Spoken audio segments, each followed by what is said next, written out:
Bienvenidos a las últimas cosas, a la última clase, donde vamos a estudiar la escatología, el estudio de las últimas cosas. Y obviamente es un tema muy grande. Vamos a hacer un vistazo muy panorámica, muy rápido de los temas, pero enfatizando tal vez las cosas más controversiales que nosotros enseñamos acá en el seminario. Para empezar, quería introducir un poco el tema diciendo de que para mí es una tristeza el hecho de que existe tanta controversia en este tema, porque creo que muchos cristianos entonces no estudian la escatología o se frustran al estudiar la escatología. Y la Biblia nos habla de las bendiciones, de estudiar las últimas cosas, de pensar y meditar en el regreso de Cristo. Y si estamos peleando en vez de esperar en Cristo, no es saludable.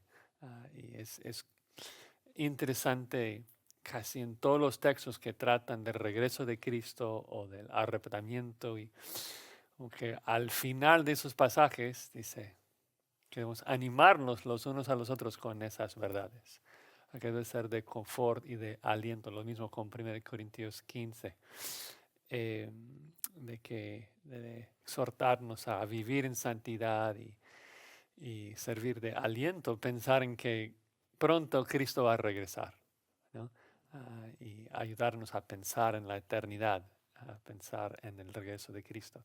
Y tristemente hoy en día estamos tan preocupados con la pelea y tristemente con otros hermanos, ¿sí? No debemos estar peleando con otros hermanos. Eh, entonces, esto es uno. El otro es tal vez una de las cosas que más nos diferencia de otras como escuelas escatológicas es nuestra convicción de que lo físico no es malo, ¿no?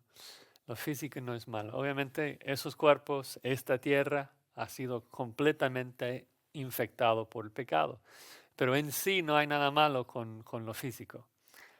Entonces, cuando hablamos de las últimas cosas, a veces la gente, por la influencia, en mi opinión, católica romana sobre el estudio de la Biblia y su tendencia de espiritualizar todo, tenemos la idea de que estaremos ahí en las nubes tocando arpas como espíritus, cuando la Biblia dice que vamos a recibir nuevos cuerpos y vamos a reinar sobre una nueva tierra.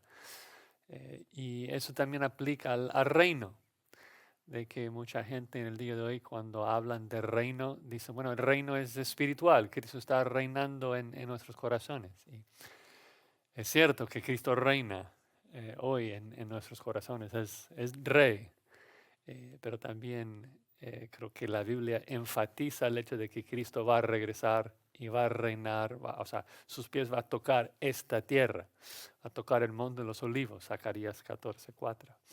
Eh, y esto es parte del plan de Dios, de que Dios tiene en mente cumplir las promesas físicas que hizo en la Biblia de manera literal, físicamente. Entonces esto de cierta manera caracteriza a nuestro entendimiento de la escatología. Entonces voy a estar mencionando esto algunas veces en esta sección. Lo primero tenemos que hablar de lo malo, de la muerte, la paga del pecado, la consecuencia de nuestro pecado. Ah, la muerte, obviamente, en términos de la muerte física, es solamente la separación del alma del cuerpo. No es de que el hombre deja de existir cuando muere, sino que su alma pasa a la presencia de Dios en un sentido.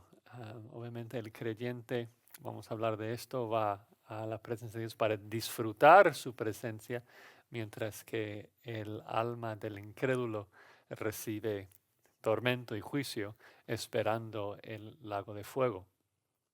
La muerte física, punto 2, lo experimentará cada humano. A todos nosotros nos toca morir de alguna manera. Dices, bueno, pero ¿qué tal los que quedan vivos? O sea, 1 Tesalonicenses 4, 1 Corintios 15 habla de que cuando Cristo regresa, algunos todavía tendrán vida. Y es cierto, y al mismo tiempo no es de que van a permanecer eternamente en esos cuerpos. Habrá una separación de su parte inmaterial y su parte material para poder recibir un nuevo cuerpo. Entonces, en un sentido, todo ser humano va a experimentar la muerte. Como ya mencioné, las almas de los creyentes pasarán a la presencia de Dios para disfrutar de Él. Creo que observamos esto no solamente en Filipenses 1, donde Pablo dice que morir es estar con Cristo, sino que cuando leemos Apocalipsis, por ejemplo, y las almas de los que habían sido martirizados están ahí en la presencia de Dios clamando hasta cuándo, hasta cuándo. Entonces están ahí en el cielo con Él. Y el tema de qué pasa con las almas de los incrédulos es un poco más complicado. El Antiguo Testamento habla mucho del Hades.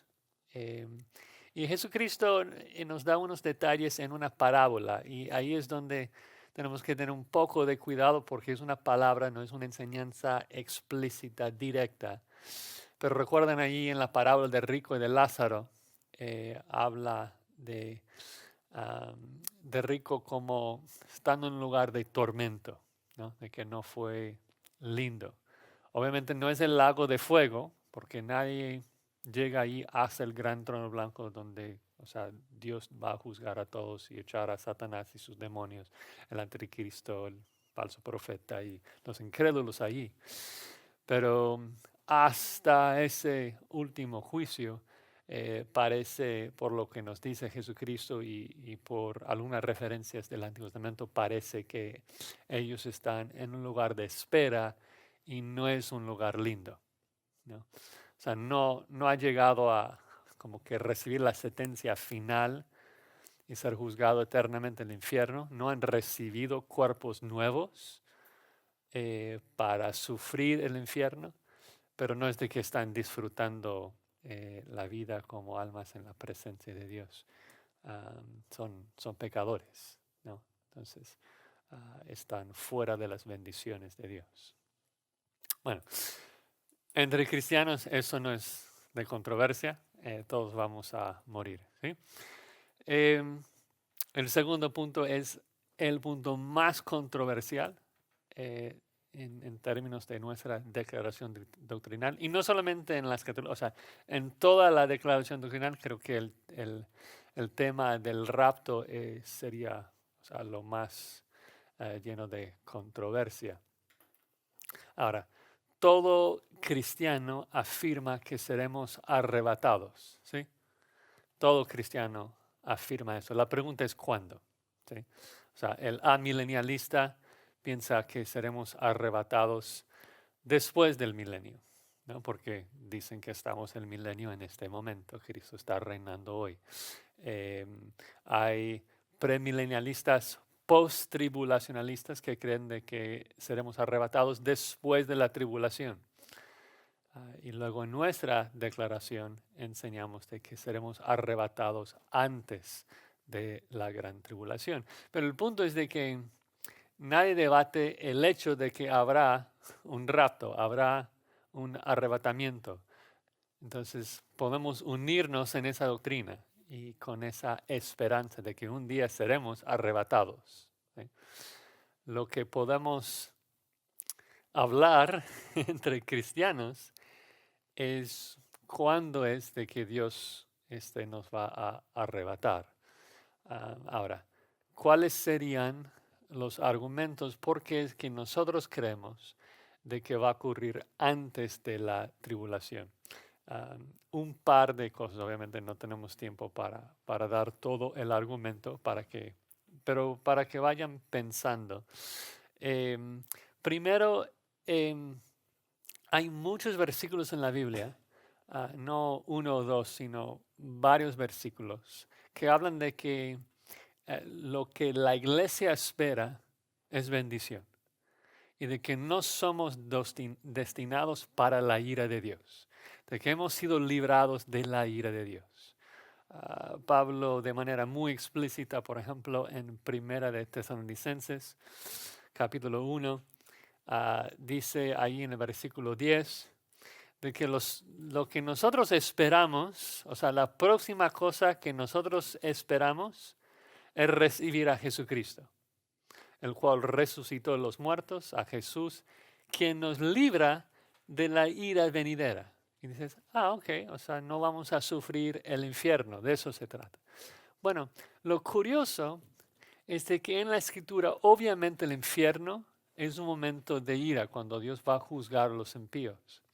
Pero también a lo largo de toda la Escritura, comenzando con el Antiguo Testamento, cada vez que se habla del día de Jehová, que es un término, una frase equivalente a la gran tribulación, lo sabemos porque los dos se describen como el peor momento de tribulación en la historia y no habrá un tiempo así ni antes ni después, un día de juicio global. Cada vez que habla o del día de Jehová o de la gran tribulación, se presenta como el derramamiento de la ira de Dios al mundo incrédulo. ¿Sí? Entonces siempre se presenta así de que Dios va a derramar su ira en el mundo, va a matar, de que no es un tiempo de juicio así, por decirlo así, normal, en donde Dios, por ejemplo, mata a los babilonios o mata a los asirios, sino que la gran tribulación es la expresión de la ira de Dios sobre la tierra. Y como que eso no cuadra muy bien con todas las promesas que Dios da a la iglesia, de que la próxima vez que nosotros debemos esperar no es ira, sino Jesucristo. A lo mejor ese argumento en sí solo no convence, pero es de que hay varios. ¿Okay? Segundo factor.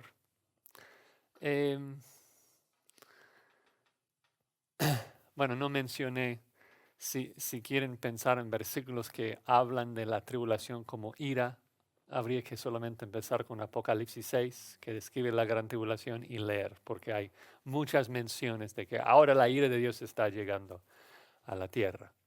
Un segundo factor es leer primera y segunda de Tesalonicenses. Y, o sea, es difícil hacerlo en una clase tan breve como esta. Pero básicamente en Tesalonicenses, en la primera carta, donde Pablo habla de que no somos destinados a la ira, y luego en el capítulo 4 habla de que seremos arrebatados. Recuerdan en el capítulo 4, versículo 17, nosotros los que vivimos, los que hayamos quedado, seremos arrebatados juntamente con ellos. Esa palabra arrebatar es harpazo, es agarrar a algo en contra de su voluntad, o sea, no es invitar, es de sacar por fuerza. Entonces, les habla de esto, que seremos arrebatados y que esto debe servir de gran aliento para ellos. Lo curioso es de que luego pasa el tiempo y los tesalonicenses dejan de trabajar y estaban muy confusos en términos de la escatología, y Pablo tiene que escribir una segunda carta y corregir algunas cosas. Y tiene que decir, si uno no trabaja, que tampoco coma, en el tercer capítulo. Pero es el segundo capítulo de Segundo Tesalonicenses donde Pablo trata de corregir su malentendido. Y eso es lo que dice. Con respecto a la venida de nuestro Señor Jesucristo y nuestra reunión con Él, os rogamos, hermanos, que no os dejéis mover fácilmente de vuestro modo de pensar, ni os conturbéis, ni por espíritu, ni por palabra, ni por carta como si fuera nuestra, en el sentido de que el día del Señor está cerca, o literalmente ha llegado. Entonces, no se preocupen, el día del Señor no ha llegado todavía. no se engañen en ninguna manera. ¿Por qué? Porque el día del Señor no puede venir sin antes, y luego habla de algunas cosas que ocurren en la gran tribulación, cosas que Juan menciona en Apocalipsis, cosas que Daniel menciona también.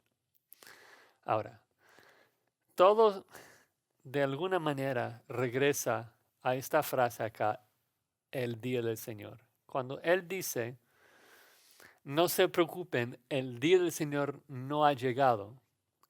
Hay gente que interpreta eso, el Señor no ha regresado, no se preocupen, la segunda venida no ha ocurrido. Ahora, para mí ese argumento no tiene sentido. Primero, porque obviamente Cristo no ha regresado. O sea, para ellos, o sea, la escritura es claro de que cuando Cristo regrese en su segunda venida en toda su gloria para establecer su reino, o sea, Mateo 24, ¿no? O sea, nadie va a poder perderlo, ¿no? Será obvio para todo el mundo, ¿no? Y luego el argumento exegético. ¿Qué significa la frase día del Señor en la escritura? Y el punto es de que es una traducción del término, o sea, de la frase el día de Jehová, el Señor, o sea, Jehová se traduce en griego como kurios, el día del Señor.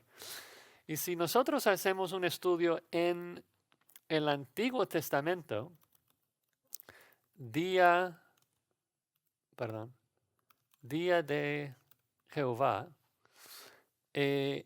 nos damos cuenta de que esa frase, quiero misericordia de Jehová, necesitamos tal vez ir a un pasaje donde ocurre, Sofonías.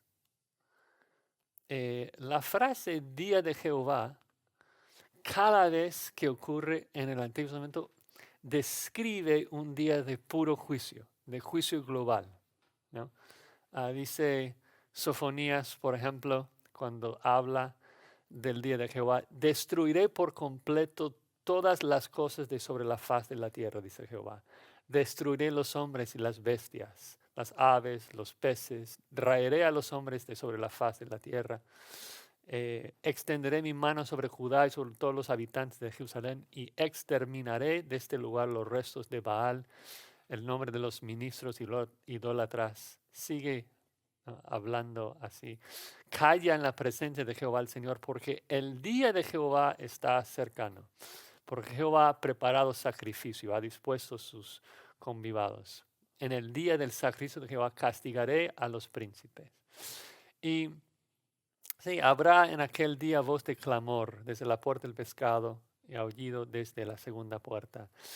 El punto es que cada vez que habla de ese día de Jehová, no solamente en Sofonías, sino en otros libros. Aquí viene el día ardiente como un horno, todos los soberbios y todos los que hacen maldad serán estopa. Aquel día que vendrá los abrazará. O sea, cada vez que habla del día de Jehová es un día de juicio, no es un día de bendición, no es un día de que Dios va a regresar a bendecir, es un día en donde Dios derrama su ira sobre la humanidad. Okay. ¿Por qué es tan importante establecer de que la frase día de Jehová o día del Señor se trata de puro juicio? Porque creo que el punto acá es de que ellos, lo que sabemos es de que ellos estaban preocupados, conturbados, porque pensaban que estaban dentro de qué? Dentro de la gran tribulación. Y ahora mi pregunta es, ¿por qué esto hubiera conturbado y preocupado a los tesalonicenses? O sea, si Pablo les hubiera explicado, mira, así viene la escatología. Primero vamos a pasar por la gran tribulación y después de 7 años de tribulación, luego Cristo regresa. Si luego ellos comienzan a experimentar persecución y mucho dolor y aflicción, y dicen, ¡ay, estamos en la gran tribulación! Ok, esto es exactamente como Pablo explicó. Esto no es de conturbar mi fe o algo como herejía, porque Pablo lo presenta así, de que hay gente incluso escribiendo cartas falsas en su nombre, enseñando algo falso. Y lo falso es de que estamos dentro de la... ¿Y por qué esto es de preocupación? Mi entendimiento sería, es de preocupación porque en la carta anterior, Pablo les explicó, seremos arrebatados antes del día de la ira de Dios, antes del día de Jehová. Y si estamos dentro, es de que perdimos el rapto, ¿no? Entonces es otro argumento, creo, a favor de la idea de que seremos arrebatados antes, porque los tesalonicenses estaban preocupados de que no fueron arrebatados antes y que estaban dentro de la gran tribulación. Tercer argumento es el concepto de que el regreso de Cristo es inminente, de que Cristo, o sea, su regreso para nosotros está cerca, ¿no? Y, y podría darles algunas referencias, pero creo que si han leído el Nuevo Testamento se dan cuenta de que casi todo el Nuevo Testamento, en casi todas las epístolas del Nuevo Testamento, habla de que, o sea, vamos a ver a Cristo y pronto, tal vez mañana, pasado mañana, o sea, los apóstoles esperaban tener esa bendición en sus vidas. Maranatha, que el Señor regrese y ya. Voy a leer, si quieren apuntar rápido, algunos versículos. Romanos 13, 11, 1 Corintios 1, 7, 4, 9, Filipenses 3, 20, Tito 2, 13, 1 Pedro 4, 7, 1 Juan 2, 18. O sea, no puedo leer todos, pero yo creo que ustedes me entienden cuando digo que hay versículos, ¿no? Hay versículos que hablan de que, uy, pronto, pronto Cristo, vamos a ver a Cristo. Eh, si esto es cierto, si creemos de que el momento que veremos a Cristo es inminente, entonces necesitamos un rapto antes de la gran tribulación. Porque si no, o sea, de lo contrario, si no vamos a ver a Cristo hasta después de la gran tribulación, entonces su regreso no es inminente. Porque sabemos, porque hoy no estamos en la gran tribulación, porque Dios no está matando a todo el mundo. Entonces sabemos de que Cristo no va a regresar por lo menos hasta 7 años, ¿no? Si la gran tribulación empieza hoy en la noche, Cristo podría regresar después de los 7 años. Y de hecho, si la gran tribulación empieza hoy, podríamos poner en el calendario el día exacto en que Cristo va a regresar. ¿Por qué? Porque o sea, Daniel y Apocalipsis nos hablan de la cantidad de días que va a durar la gran tribulación. Entonces yo creo que todos esos versículos que tratan de la inminencia del regreso de Cristo y que vamos a verle y pronto y como que no pierden su fuerza, pierden su sentido si Cristo no viene por nosotros antes de la gran tribulación. Porque en la gran tribulación tenemos un calendario de 7 años, ¿sí? El otro es de que de un lado, aunque hay varios versículos que hablan de la inminencia del regreso de Cristo, hay otros versículos cuando hablan del regreso de Cristo, la venida, la segunda venida, que lo presentan como algo que no debe de sorprendernos y que debemos estar preparados, de que viene como ladrón en la noche y para el mundo incrédulo les va a sorprender, pero para el cristiano la segunda venida no debe agarrarnos por sorpresa. Debe ser algo que estamos esperando. Entonces, como que, ¿cómo puede ser las dos cosas? ¿Cómo puede ser inminente y al mismo tiempo no inminente? Y creo que la solución más fácil es decir, porque el rapto es inminente, la segunda venida es después de los 7 años de tribulación y esto no es inminente. Sabemos exactamente cuándo va a ocurrir la segunda venida, será al final de la gran tribulación. Entonces, otro argumento, digamos. Por último, saqué los primeros 4 argumentos de mi lista en Teología 4, escatología. La gran tribulación, cuando se presenta en la Biblia, siempre se presenta como algo que Dios está haciendo con el pueblo de Israel. Jeremías habla del día de Jehová como un día para la purificación de Jacob, que es un día de angustia para Jacob. Jeremías 30, versículo 7, si no me equivoco. Déjame revisar. Sí, ay, cuán grande es aquel día, tanto que no hay otro semejante a él, que lo mismo, la misma forma que Jesús describe la gran tribulación en Mateo 24. Tiempo de angustia para Jacob, pero de ella será librado. Y parece a lo largo de la escritura que la gran tribulación sirve, por decirlo así, sirve 2 propósitos. Sirve el propósito de juzgar y condenar al mundo impío, de que Dios va a derramar su ira y castigar a los impíos y matarlos con su ira. Y al mismo tiempo que esto tendrá un efecto purificador para su pueblo. Y que la gran tribulación finalmente va a curar a Israel de todo su pecado. Será el medio que Dios usa para disciplinarlos y alistarlos para el reino. Porque en la cronología del Antiguo Testamento viene el día de Jehová, luego al final de ese día, de esos años de tribulación, Jehová regresa para establecer su reino. Entonces, si nosotros creemos a la luz de Romanos 11:26 que Dios va a salvar a Israel, pues la respuesta del Antiguo Testamento de cómo lo va a hacer es por medio de una disciplina en la gran tribulación, y que esto va a servir para ayudarles a creer en su Mesías, y los que perseveren entonces hasta el final de la gran tribulación entrarán vivos en el reino milenial. Entonces, no son todos los argumentos, pero tal vez para algunos que nunca han estudiado la perspectiva pretribulacionalista, son conceptos nuevos y habrá que pensarlos.